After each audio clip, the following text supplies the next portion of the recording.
Listen, if you haven't figured it out by now, one of our favorite places to go is Florida, specifically 30A around the Grayton Beach area, Destin, that area.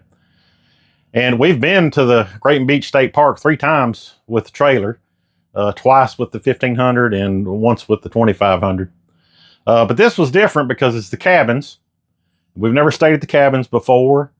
It was a good opportunity, and it was last minute. We only got like a week and a half notice that it was available. But we all piled in, got the mother and father-in-law and the wife, and threw them in the truck, and we took off. So got back. We got about 7,000 miles on the truck. I know the review I did given around 5,000, a little less. I thought it was a good opportunity to give you an update on the truck, how it did gas mileage wise, where I'm at with the oil, and how we got where we're at. Won't be a very long video today. I'll chapter it out so you can kind of skip ahead. So real quick before we get into this video, let me address this thumbnail. Basically what happened while I was doing this video, I looked over the paperwork for the oil change to get the mileage. And what I discovered after already driving it to Dallas and back was that the paperwork says that they put in Delvac oil 15W40 up to 10 quarts. So naturally I freaked out because that's what goes in the diesel 6.6 Duramax, not the 6.6 gas. Listen, my heart stopped for a second. I thought they put the wrong oil in it, and I've already driven to Dallas and back. And what kind of damage, deposit, sludge, what in the world is this going to cause? But after I looked at the sheet a little harder, they've got the part number for the oil filter for the gas engine, and they've got the right 5W oil part number for 8 quarts. And I looked at the stick. The stick's exactly where it needs to be. It's not overfilled, so they did put the 8 quarts in. And it's hard to tell viscosity just by looking at it, but it didn't seem thick. But you can't tell that. So it's Sunday, and I can't address this with them until tomorrow. I'll give them a call and just confirm. I think they just used the wrong service code, but Lord, did it put me in a panic thinking that they got the oil change. They put a diesel oil change in it, and I drove to Dallas and back with the wrong oil. So anyways, I thought that needed addressed because I want this to be my forever truck, something that lasts a long time. I've really paid special attention to the owner's manual, what I've seen online, what should do and shouldn't do. And I brought my paperwork here so I can keep up with the mileage. The owner's manual says that you're not supposed to tow till after you have 500 miles on the truck. And it also states that you need to have your first oil change before you tow.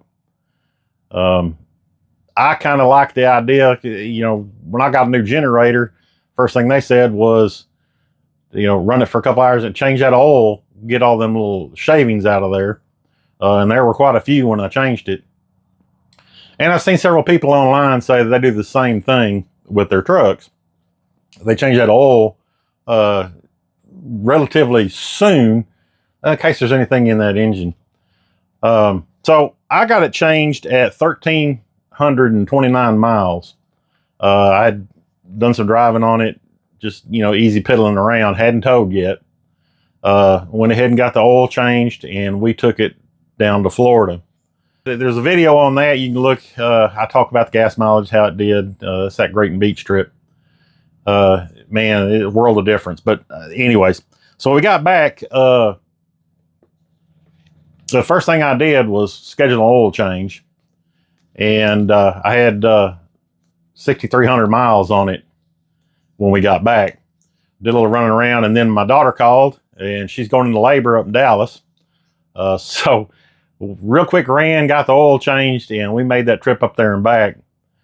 And you see on the stick, before the oil change, it had used a little bit.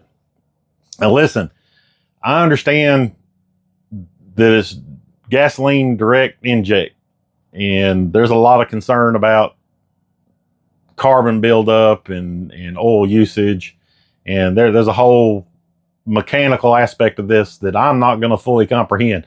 Listen, when I first got my first F-150, I thought it was the Ford Triton. if you know, you know. So listen, I'm not an automotive expert. From what I've understood, though, is that the direct injection goes directly into the cylinder, doesn't bypass through the intake, so you don't get that fuel washing the intake, and carbon buildup is a result of that. I also understand that it can dilute the oil a little bit, and I think that's where a lot of people are contributing to the oil usage, the oil burn. So at any rate, yes, there was a little bit of oil that was used from towing all the way to Florida and then driving Florida a second time. I'm not easy on the truck, but I'm not hard on it either. Very rarely will you catch me romping on it. If I have to get into traffic real quick or something, I'm not afraid to.